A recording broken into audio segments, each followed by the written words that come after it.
ఇంతవరకు దేవుడు ఆరాధనలో మాకు సాయం చేసిన దేవునికి వందనాలు. ఇప్పుడు మనం ప్రభుబలలో చేవేయక ముందుకు ఒక వచనం చూసుకొని ప్రభుబలలో చేవేద్దాము. యోబ్ 1:5 వచనం. Job chapter 1 verse 5.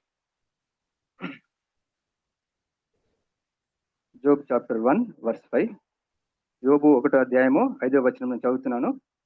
వారి వారి విందు దినములు పూర్తి కాగా యోబు తన కుమారులు పాపం చేసి తమ హృదయంలో దేవుని దూషించడం అని వారిని పిలువనంపించి వారిని పవిత్రపరిచి అరుణోదయంన లేచి వారిలో ఒక్కొక్కరి నిమిత్తము దహనబలులు అర్పించుచు వచ్చెను. యోబు నిత్యము అలాగూ చేయొచ్చు నేను. సో దేవుడు ఒకవేళ మీకు ఒక కార్ కానీ బైక్ కానీ మన జీవితంలో ఇస్తే దాన్ని నిత్యం ఏం చేస్తాము? కొత్త బైక్ ఇచ్చారనుకోండి, కొత్త కార్ ఇచ్చారనుకోండి, ఏం చేస్తాము? అది ప్రతిరోజు నీట్గా ఉండేటట్టు, తర్వాత దానికి ఏమైనా మరకలు అయితే కడుగుతాము, దానికి ఒకవేళ యాక్సిడెంట్ అయితే రిపేర్ చేస్తాము. ఎంతో జాగ్రత్తగా చూసుకుంటూ ఉంటాం కదా. అది ఎందుకంటే అది మన దృష్టిలో కొన్ని లక్షలు పెట్టి మనం కొన్నాం. కార్ అంటే కొన్ని లక్షలు పెట్టి కొనాల్సిన పరిస్థితి. అదే దాని విషయమే మనం ఎంతో శ్రద్ధ చూపిస్తూ ఉన్నాం, శ్రద్ధ కలిగిస్తూ ఉన్నాం. కానీ ఇక్కడ యోబు జీవితంలో అయితే తను మెటీరియల్ థింగ్ గురించి తను ఎక్కువ ఆలోచించలేదు. దేవుడు తను ఎంతో మెటీరియల్గా బ్లెస్ చేస్తాడు. అయినప్పటికీ ఆయన ఒక విషయమై తను చాలా ఆలోచన కలిగి ఉన్నాడు. ఏంటిది? తన బిడ్డల విషయమై. ఏమైంది? తన బిడ్డల విషయమై ఎంతో ఆలోచన కలిగి ఉన్నాడు. వారిని పిలువనంపించాడు, వారి నిమిత్తము దహనబలులు అర్పించాడు. ఇలా నిత్యం చేస్తూ వచ్చాడంట. మన మామూలుగా మనకు దేవుడికి వెళ్ళ మనకు సింగిల్గా ఉన్న వారిని జతపరిచి, ఆ జతపరిచిన దేవుడు వారిని దీవించి వారికి పిల్లల్ని ఇస్తే కనుక మనము వారిని ఎలా చూసుకుంటున్నాం? మన నిజ జీవితంలో వారి పట్ల మన వైఖరి ఎలా ఉన్నది? కొన్నిసార్లు మనము వ్యక్తుల యొక్క బలహీనతలు, వాళ్ళు చేసిన పాపాలు, వారు చేసిన తప్పులను ఎత్తి చూపుతూ ఉంటాం కదా. ఎత్తి చూపడానికి ప్రయత్నం చేస్తూ ఉంటాం. కానీ యోబు అయితే ఏం చేసినంట? వారిని పిలువనంపించాడు. నువ్వు ఎప్పుడైనా పిలిచావా? మనం ఎప్పుడైనా పిలిచామా మన పిల్లల్ని? మన పిల్లలతో సంభాషిస్తున్నామా? మన పిల్లలని ఎలా ఉన్నారు మీరు? మీ పరిస్థితి ఏంటిది? మీరు ఆత్మీయంగా ఎలా ఉన్నారు? మేము చూస్తున్నప్పుడు ఎలా ఉన్నారు? మేము చూడనప్పుడు ఎలా ఉన్నారు అని మనము అడుగుతూ ఉన్నామా? అవి చేస్తున్నామా? ఒకవేళ నీ భార్య కానీ భర్త కానీ దేవునికి వ్యతిరేకంగా జీవిస్తూ ఉన్న సమయంలో వాటిని ఎత్తి చూపుతూ ఉన్నామా? లేక వారి నిమిత్తము ప్రార్థన చేస్తున్నామా? వారి నిమిత్తము ప్రార్థన చేస్తున్నామా? నేను రీసెంట్గా నా బిడ్డల విషయమై నేను ఆలోచన చేస్తున్నప్పుడు వారు చేసిన తప్పులను ఎత్తి చూపుతూ ఉండే, నువ్వు ఇట్లా అట్లా అని చెప్తా ఉండే. కానీ ఎప్పుడైతే ఇది వచ్చినా నేను చదివిన తర్వాత నా యొక్క దృక్పథాన్ని మార్చుకున్నాను. నా దృక్పథాన్ని మార్చుకున్నాను. వారి నిమిత్తం ప్రార్థన చేయడం మొదలుపెట్టాను. వారి నిమిత్తము ప్రార్థన చేయడం మొదలుపెట్టాను. ఒకప్పుడు వారు చేసిన తప్పులను ఎత్తి చూపేవాడిని. ఇప్పుడు మనము వారు చేసిన తప్పులను ప్రభు సన్నిధికి తీసుకొస్తున్నాం. యోబు ఏం చేశాడు?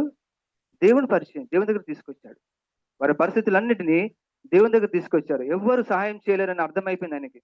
ఆ నీతిమంతుడు నీతిగా జీవిస్తున్నాడు. అయినప్పటికీ కూడా వారి పిల్లలు ఒకవేళ దేవునికి వ్యతిరేకంగా హృదయంలో ఏదైనా ఆయన దూషిస్తున్నారేమో, మనకు ఆ భారం ఉన్నదా? ఆ భారంతో మన భార్యను కానీ మన పిల్లలు కానీ మనం వారి నిమిత్తం ప్రార్థన చేస్తున్నామా?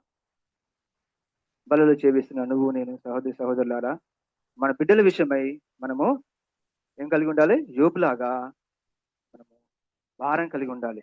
నీ ప్రగాఢమైన భారం ఏంటిది ఈ రోజున? వాళ్ళు మంచి చదువు చదవాలి, మంచి ఉద్యోగం చేయాలి, మంచి ఆస్తి సంపాదించాలి. ఇదేనా? యోబు అలా కాదు. యోబు ఏం చేస్తున్నాడు? వారి నిమిత్తము నిత్యం ప్రార్థన చేస్తున్నాడు. వాళ్ళు ఉన్న తప్పులు ఎత్తి చూపలేదు. అడిగి ఉంటాడు, తెలుసుకొని ఉంటాడు. పిలువ నంపించిన తర్వాత ఏం చేస్తాం? ముచ్చటించి ఉంటారు వాళ్ళు. They would have discussed what you did. నువ్వేం చేస్తావు? మనం తప్పులు చేస్తుంటే అడిగి ఉంటాడు. మనము కూడా ఆ తప్పులు చెప్పినప్పుడు కొన్నిసార్లు ఏం చేస్తామంటే, అట్లటే చేస్తావు అని మనము వారిని ఏం చేస్తాము? ఇంకా భయపెట్టిస్తూ ఉంటాం. No, will pray together, come, రండి, కూర్చుండి ప్రార్థన చేస్తాం. కూర్చుండి మనం ప్రార్థన చేస్తాం. నేనైతే నీకు సహాయం చేయలేను. నేనైతే నీకు సహాయం చేయలేను. దేవుడు మాత్రమే నీ పక్షము, నా పక్షము. ఉదయకాలం ఆరాధన చూస్తాం కదా, మన నిమిత్తము యేసు ప్రభు బలిగా ఆ, అయ్యాడు. ఆ మనమైతే బలిని ఇవ్వలేము, కానీ యేసు ప్రభువే మన కొరకు బలి అయ్యాడు. ఆయన దగ్గరికి తీసుకొస్తే ఆయనే మనకేం చేస్తాడు? మనల్ని రక్షిస్తాడు, మన బిడ్డలను రక్షిస్తాడు, మన కుటుంబాలను రక్షిస్తాడు, మన మన భాగస్వాములను రక్షిస్తాడు. ఇన్స్టెడ్ ఆఫ్ ఎత్తి చూపడం కన్నా ప్రభువుని పరిచయం చేస్తే, ప్రభు దగ్గరికి మీ సమస్యలు తీసుకొస్తే ఏం చేస్తాడు? ప్రభువు వాటిని మన జీవితం నుంచి వాటి నుంచి విడిపిస్తాడు. సో మీరు ఒకవేళ మీ బిడ్డల విషయమై, నీకు భాగస్వామి విషయమై, నీ కుటుంబ సభ్యుల విషయమై నీ నీ నీదేమన్నా తప్పుగా ప్రవర్తిస్తే, అన్నిటికంటే ముఖ్యంగా దేవుని ఎడల వాళ్ళు ఏమన్నా తప్పుగా ప్రవర్తిస్తే మీరేం చేయండి? వారి నిమిత్తం ప్రార్థన చేయండి. ప్రార్థన అనే దహన బలులు ఇవ్వండి. ప్రార్థన అనే దహన బలులు ఇవ్వండి. వేలు చూపడం, ఎత్తి చూపడం క్షణం పట్టదు, కానీ వారిని ప్రభు వైపు నడిపించడం చాలా చాలా కష్టంతో కూడినది. కాబట్టి ఉదయకాలంన ప్రభు బలులు చేయబోతున్న నువ్వు, నేను, మన భాగస్వాములను, మన కుటుంబ సభ్యులను, మన పిల్లల్ని, మన ఇరుగు పొరుగు వారిని ఏం చేయాలి? వారి నిమిత్తము ప్రార్థన చేయాలి. యోబు అదే చేశాడు. మేము భారత విషయంలో కూడా మేము ఎన్నోసార్లు ఎత్తి చూపాము, కానీ ఎప్పుడైతే ఈ వాక్యం నన్ను మాట్లాడినప్పుడు, ఆ విషయమై ప్రార్థన చేసినప్పుడు ఆ బిడ్డ జీవితంలో కార్యాలు చూడగలుగుతున్నాం, మార్పు చూడగలుగుతున్నాం. మీ కుటుంబంలో ఎవరైనా అలాంటి పరిస్థితి కూడా వెళ్తా ఉంటే, instead of pointing out, pray for them. వారు ఎత్తి చూపే కంటే వారి కోసం ప్రార్థన చేయండి. దేవుడు అద్భుత కార్యాలు, ఆశ్చర్య కార్యాలు చేసి వారి ఆత్మీయ జీవితాలను మారుస్తాడు, రక్షణ అనుభవం తీసుకొస్తాడు, వారిని బలపరుస్తాడు. సో ఈ థాట్స్ లో ఒకవేళ మనం ఈ విషయంలో ఎక్కడైనా తప్పిపోయి ఉంటే, ఈ ఉదయకాలమున మనము మనం పరీక్ష చేసుకుందాం. కళ్ళు మూసుకోండి. ప్రభా, ఈ విషయంలో ఎక్కడ తప్పిపోయినా, నా బిడ్డల విషయమే కానీ, నా కుటుంబ సభ్యుల విషయమే కానీ ఎత్తి చూపుతా ఉన్నానా? ఒకవేళ ఇలాంటి నా మనసు ఎలా ఉంటే నన్ను క్షమించు ప్రభు అని ఆలోచిద్దాం.